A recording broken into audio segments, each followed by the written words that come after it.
Halo Sobat Edukasi, kembali lagi saya Gabriel Yogarasino. Saya ingin bertanya sama Sobat Edukasi, pernahkah kamu bertanya kenapa sejarah yang kita pelajari di sekolah yang terasa begitu seragam?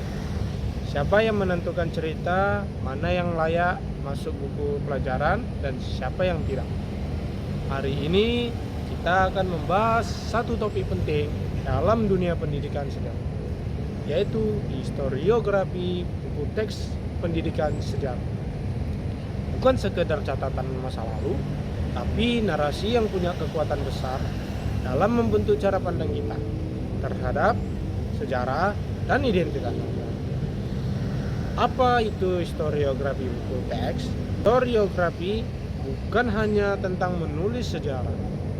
Dalam konteks buku teks, historiografi adalah cara bagaimana peristiwa masa lalu disusun dan disampaikan kepada siswa melalui narasi yang terstruktur.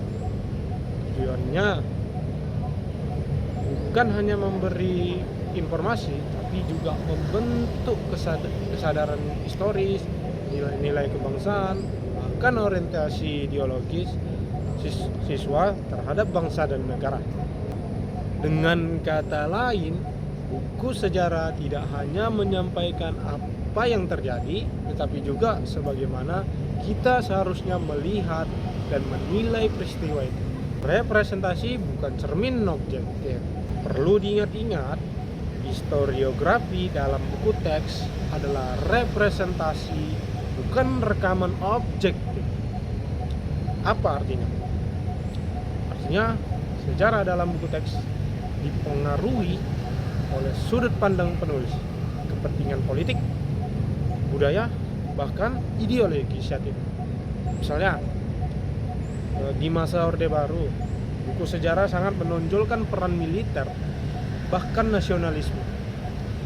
Banyak peristiwa dan tokoh disaring, bahkan dihilangkan demi mendukung legitimasi rejim yang berkuasa.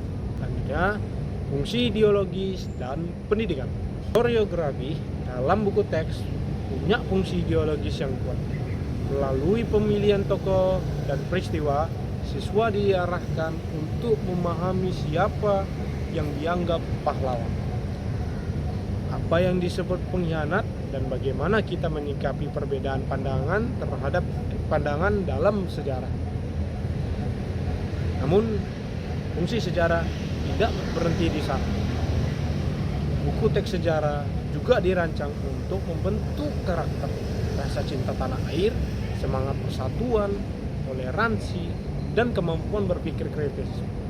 Karena itu, struktur naratif dalam buku teks seharusnya tidak kaku, tapi mendorong siswa melihat sejarah sebagai sesuatu yang hidup dan penuh makna. Bagaimana buku teks mendorong dimensi kritis.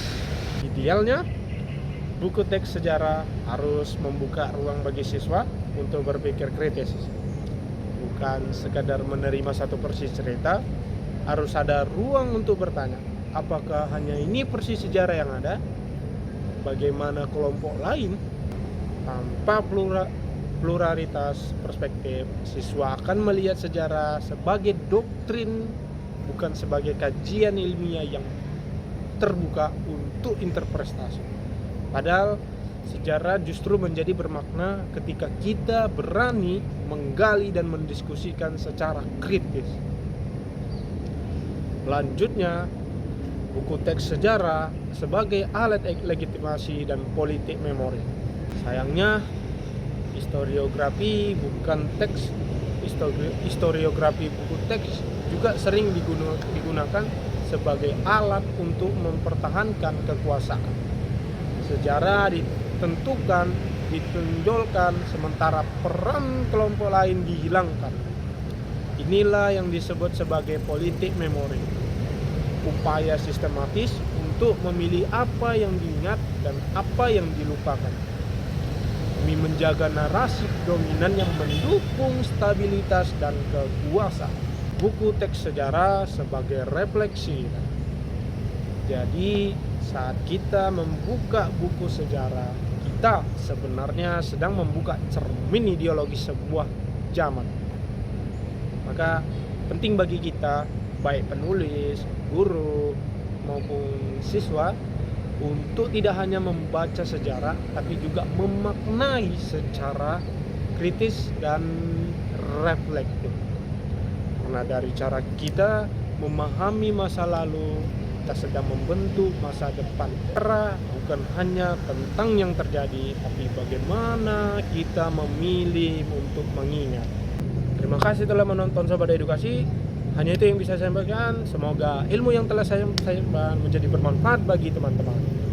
Semoga teman-teman bisa memaknainya.